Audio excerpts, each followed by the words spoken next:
Hello guys, तो कैसे हैं आप सभी। तो आज की कहानी शुरू करने से पहले अगर आप मेरे चैनल पे न्यू हैं तो प्लीज़ उसे सब्सक्राइब ज़रूर कीजिएगा। तो आज की कहानी शुरू करते हैं। भाभी के साथ यह अच्छा नहीं हुआ। गाइस, आज की कहानी काल्पनिक है। मैंने आज शादी के बाद ससुराल में पहला कदम रखा तो सामने सासू माँ और जेठानी खड़ी मुस्कुरा रही थी। मेरी और नीलेश की लव मैरिज थी, परिवार ने भी अपनी सहमति दे दी थी। इतने में जेठानी देविका आई और हाथ पकड़कर मुझे अंदर ले गई और कहने लगे, मोहिनी तुम यहाँ बैठो, मैं अभी आई। कुछ देर बाद वह मेरे लिए चाय नाश्ता लेकर आती हैं। साथ में उनकी बेटी भी थी जो 12 साल की थी और छोटा बेटा ध्रुव जो 6 साल का था। दोनों अपनी मम्मी का पल्लू पकड़े पकड़े आ रहे थे। तो वह बोली, बच्चों यह तुम्हारी चाची है, नमस्ते करो। तो दोनों ने नमस्ते करा। फिर उन्होंने कुछ रस्में करवाकर मुझे नीलेश के कमरे में भेज दिया। कहाँ कुछ देर आराम कर लो। रात को मैंने नीलेश से पूछा, भाभी की शादी को काफ़ी साल हो गए हैं ना, भैया में और आप में कितने साल का अंतर है। तो वह कहने लगे, बड़े भैया रवि और मुझ में 8 साल का अंतर है और भैया की शादी भी जल्दी हो गई थी। एक बार मम्मी बहुत ज़्यादा बीमार हो गई थी, कुछ महीने बिस्तर पर रही तो सब कहने लगे बहू ले आओ, घर संभाल लेगी। तो किसी जानकार ने भाभी का रिश्ता बताया था। उन्हें उनके चाचा चाची ने पाला है, मम्मी पापा नहीं है। पर भाभी ने शादी के बाद बहुत अच्छे से सब संभाल लिया था। मम्मी की खूब सेवा करी। अब मम्मी काफ़ी ठीक है। फिर तो मेरी और मेरी जेठानी की खूब पटने लगी। शादी को 6 साल बीत गए। मैं भी 2 बिटिया की माँ बन गई।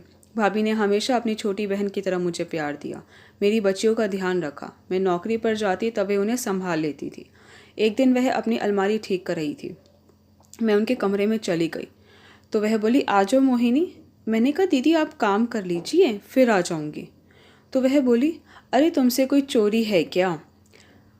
उनके बेड पर एक सोने की तगड़ी रखी थी। तो मैंने पूछा, दीदी यह तगड़ी आपकी शादी की है। तो वह बोली, नहीं यह मेरी मम्मी की निशानी है। मैं तो कभी डरते हुए इसे पहनती भी नहीं कि कहीं खो ना जाए।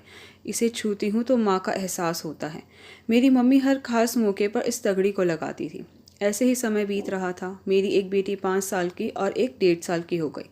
जेठानी जी की बेटी ईशी 18 साल पार कर चुकी थी और ध्रुव 12 साल का हो गया था। एक दिन ससुर जी ने कहा, अच्छी बात है, दोनों भाई और बहुओं में प्यार है, फिर भी कल को झगड़ा ना हो। उन्होंने 2 मकान थे, दोनों भाइयों को एक एक दे दिया। बोले, नौकरी तो तुम्हारी है ही, कमाओ और खाओ। एक ही गली में मकान थे, दोनों अलग अलग मकान में रहने लगे, पर प्यार कब नहीं हुआ। एक दिन सासू माँ, ससुर जी और जेठ जी किसी रिश्तेदार के यहाँ शादी में जा रहे थे और एक्सीडेंट हो गया। एक्सीडेंट में सास ससुर दोनों बच ना पाए और जेठ जी बहुत बुरी तरह घायल हो जाते हैं। भाभी बहुत पैसा खर्च करती है। ईशी की शादी के लिए जोड़े हुए भी सारे पैसे इलाज में लग जाते हैं, पर 2 महीने की जहोजहद के बाद भी जेठ जी को बचा नहीं पाए। दीदी एकदम टूटकर बिखर जाती है। सुहाग भी गया और बिटिया भी 20 बरस की होने वाली थी। कमाई करने वाला कोई ना था। उन्होंने कुछ दिनों बाद मकान का एक हिस्सा किराए पर दे दिया और कुछ सिलाई का काम शुरू कर दिया। देवर ने कई बार कहा, भाभी आपको इतनी मेहनत करने की ज़रूरत नहीं है, मैं भी आपके बेटे जैसा हूँ। तो उन्होंने कहा, नहीं देवर जी, आपके ऊपर भी घर की जिम्मेदारी है, आपकी भी 2 बेटियाँ हैं, फिर भी ज़रूरत होगी तो मैं बता दूंगी। पर भाभी को अब बिटिया के विवाह की चिंता होने लगी थी। कुछ समय बीता। एक दिन दूर के एक रिश्ते की चाची ईशी के लिए एक रिश्ता लेकर आई। बोली, उन्हें घर को प्यार से संभालने वाली एक लड़की चाहिए, क्योंकि लड़के की मम्मी बीमार रहती है। 2 छोटी बहनें हैं। हाँ, पैसे की कोई डिमांड नहीं है, बस जो थोड़ा बहुत बाराती आएंगे खाने पीने की व्यवस्था करनी है। वह लड़के की फ़ोटो दिखाकर कहती हैं, केमिस्ट की दुकान है, कमाई बढ़िया है, अगर तुम्हें पसंद हो तो मैं बात चलाऊँ। तो भाभी कहती है कि मैं देवर से सलाह करके बता दूंगी। तो वह बोली, ठीक है। भाभी शाम को हमारे पास आती है और सारी बात बताती है। तो यह कहते हैं कि भाभी बिटिया सुखी रहे, हमें और क्या चाहिए। भाभी चाची को फ़ोन कर कह देती है कि आप बात करके देख लीजिए। वह बात करती हैं। एक दूसरे से मिलने के पश्चात रिश्ता पक्का हो जाता है। महीने बाद की तारीख निकलती है। भाभी सोच रही है बेटी के मन में अरमान न रहे कि पापा नहीं है।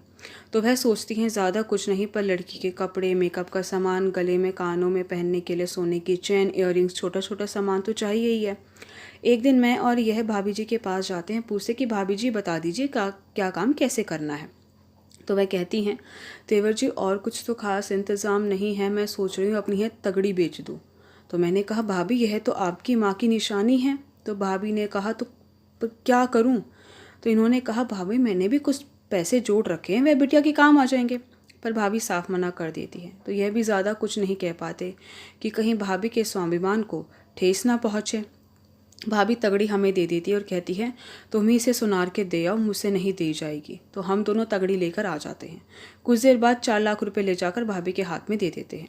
उसमें वह शादी की सारी व्यवस्था अच्छी तरह से कर लेती है। शादी अच्छे से संपन्न हो जाती है। बिटिया ससुराल चली जाती है। ऐसे ही साल दर साल बीत जाते हैं। बेटी भी 2 बच्चों की माँ बन जाती है और ध्रुव भी एक मल्टीनेशनल कंपनी में नौकरी करने लगता है। अब भाभी के दिनों में सुधार आने लगा था। हम भी जितना हो सके भाभी के साथ देने की कोशिश करते थे, उनके साथ खड़े रहने की कोशिश करते थे। पर भाभी अभी तक भी अपनी माँ की उस तगड़ी को नहीं भूल पाई थी। सोचती एक वही तो पीहर की माँ की निशानी थी और मैं वह भी नहीं संभाल पाई। अगर मेरे पास वह तगड़ी होती तो मैं अपनी बेटी को दे देती। एक दिन हम उनसे मिलने गए। चाय पानी पीने के बाद देवर ने एक रुमाल भाभी को दिया।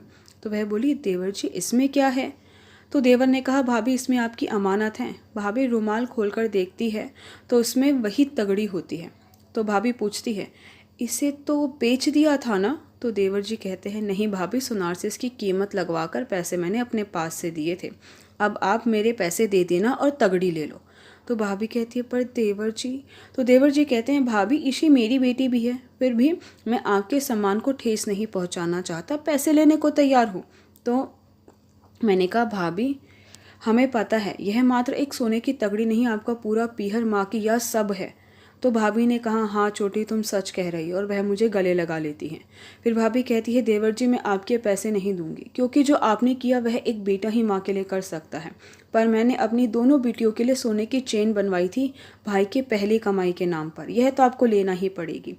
तो देवर जी कहते हैं, भाभी क्यों नहीं लेंगे? बड़ा भाई अपनी बहनों के लिए कुछ लाए, इससे बढ़कर हमारे लिए क्या खुशी की बात हो सकती है। आज भाभी मन ही मन ईश्वर को धन्यवाद देती है कि उन्हें इतने अच्छे देवर देवरानी मिले। आई होप गाइस कि आपको मेरी वीडियो पसंद आई। आपको मेरी वीडियो पसंद आई है तो प्लीज़ उसे लाइक ज़रूर कीजिएगा, शेयर कीजिएगा, मुझे कमेंट करके ज़रूर बताइएगा कि आपको मेरी वीडियो कैसी लगी। अगर आपने अभी तक मेरे चैनल को सब्सक्राइब नहीं किया तो प्लीज़ उसे सब्सक्राइब ज़रूर कीजिएगा। Thank you so much guys मेरी वीडियो देखने के लिए।